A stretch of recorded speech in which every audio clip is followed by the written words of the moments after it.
Misalkan nih, kalian lagi ada di Kabupaten Banjarnegara. Dari Kabupaten Banjarnegara, kalian ingin pergi ke Kabupaten Banyumas yang berjarak 58,3 km. Nah, kalian juga ingin pergi ke Kabupaten Temanggung yang berjarak 83,8 km. Kok jaraknya tetap sama ya, bernilai positif, padahal ke Banyumas itu arahnya ke kiri, kalau ke Temanggung dari Banjarnegara ke kanan. Yuk kita cari tahu jawabannya.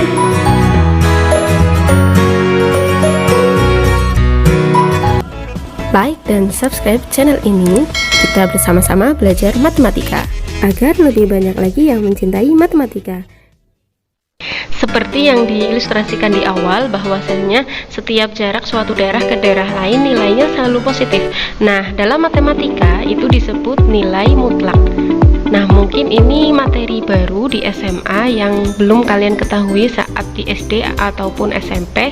Jadi ada prasyaratnya untuk materi SMP yang harus kalian kuasai adalah persamaan dan pertidaksamaan linier. Nilai mutlak sendiri dapat diartikan jarak suatu titik tertentu dari titik nol, maka dari itu hasilnya pasti selalu positif. Nah, kita coba lihat permisalannya ya. Di situ ada harga mutlak 3, hasilnya 3, harga mutlak min 3, hasilnya 3 juga. Mengapa hasilnya demikian? Ya, kita gambarkan pada garis bilangan. Misalkan di tengah-tengahnya ada titik 0, kemudian kita cari harga mutlak 3, berarti jarak dari angka 3 ke titik 0. Berarti hasilnya adalah 3 satuan. Kemudian untuk harga mutlak dari min 3, jarak antara titik 0 dengan min 3 berarti 3 satuan juga. Maka dari itu hasilnya selalu positif. Nah, itulah nilai mutlak sebagai jarak. Sekarang kita belajar nilai mutlak berdasarkan definisinya. Jadi berdasarkan definisi, harga mutlak itu ada dua nilai, yaitu X atau min X berdasarkan syaratnya. Nah, untuk lebih jelasnya kita perhatikan contoh berikut ini. Ya, sebelumnya kita sudah mengetahui konsep nilai mutlak sebagai jarak.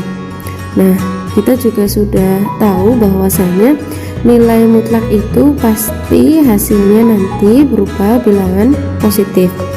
Nah, untuk saat ini kita akan mencoba memahami apa itu nilai mutlak, tetapi berdasarkan definisinya. Nah, nilai mutlak dari bilangan real X sesuai definisinya ada dua kemungkinan. Oke, sebelumnya kalian harus mengetahui dulu ya simbol nilai mutlak seperti ini. Jadi seperti tanda kurung tetapi berupa garis lurus gitu ya. Jadi kalau ada simbol seperti itu artinya adalah nilai mutlak. Nah, nilai mutlak dari X itu akan bernilai X atau min X ya, sesuai dengan prasyaratnya masing-masing. Nah, jika hasilnya adalah X atau sesuai dengan apa yang ada di dalam harga nilai mutlak itu, dengan syarat X nya itu harus lebih besar dari 0, akan menghasilkan min X ya ketika apa yang ada di dalam harga mutlak itu kurang dari 0 gitu ya. Jadi kita harus melihat dulu nilai yang di dalam harga mutlak itu apakah lebih besar dari 0 atau kurang dari 0. Nah, kita masuk ke contohnya. Kalau ada nilai mutlak 7, nah berarti kita perhatikan dulu nilai 7 itu, bilangan 7 itu lebih besar dari 0 atau kurang dari 0. Nah, kita tahu bahwasanya 7 itu masuk ke golongan yang lebih besar dari 0. Kalau lebih besar dari 0 berarti hasilnya adalah sesuai dengan apa yang ada di dalam harga mutlak itu. Jadi jawabannya adalah jawabannya adalah 7 ya. Nah, kemudian contoh berikutnya ada nilai mutlak dari minus 12. Nah, kita lihat dulu minus 12 itu masuk ke kategori lebih besar atau kurang dari atau sama dengan. Nah, ternyata yang kurang dari 0 ya. Minus 12 itu berarti jawabannya adalah minus dari apa yang ada di dalam harga mutlak tersebut.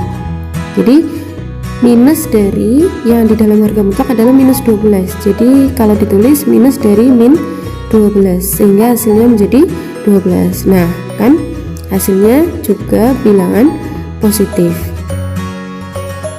Oke, kemudian contoh yang selanjutnya ada min 12 ditambah 8. Nah, cara mengerjakan ini bukan kita mencari satu-satu ya, min 12 harga mutlaknya berapa, 8 harga mutlaknya berapa, tetapi dioperasikan terlebih dahulu hasilnya yaitu min 4. Setelah ketemu hasilnya min 4, baru kita klasifikasikan ternyata kurang dari 0. Berarti jawabannya adalah minus dari min 4. Jadi hasilnya adalah berapa? 4. Oke. Next ke contoh soal berikutnya. Tentukan hasil dari setiap operasi hitung berikut. Ya, jadi di sini ada beberapa soal yang memuat harga mutlak ya. Nah, kita kerjakan dulu untuk poin yang A. Ya, untuk poin yang A, di situ ada nilai mutlak 5 dikurangi 9. Nah, kita kerjakan dulu apa yang ada di dalam harga mutlak tersebut. Jadi 6 dikurangi 2, nilai mutlak dari 5 dikurangi 9 hasilnya adalah min 4. Nah, setelah itu baru kita kerjakan nilai mutlak dari min 4. Ingat tadi ya, kalau kurang dari 0 berarti kita mengerjakannya min dari min 4. Berarti 6 dikurangi 2 kali min 4 hasilnya 4.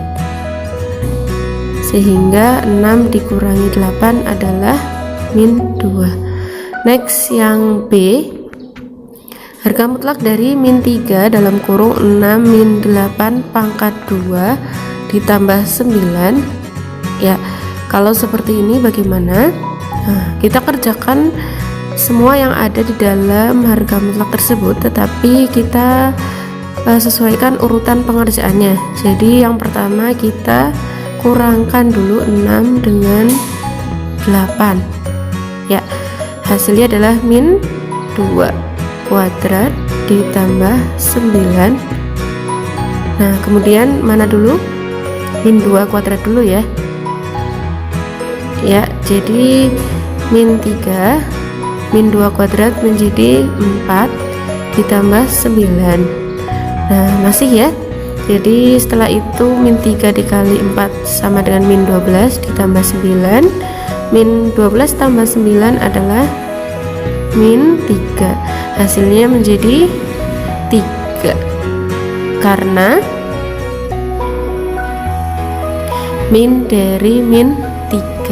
Tadi ingat ya, min 3 itu negatif. Jadi hasilnya adalah 3. Nah, seperti itu ya, insya Allah paham. Kita lanjut ke contoh berikutnya. Ini contoh yang terakhir.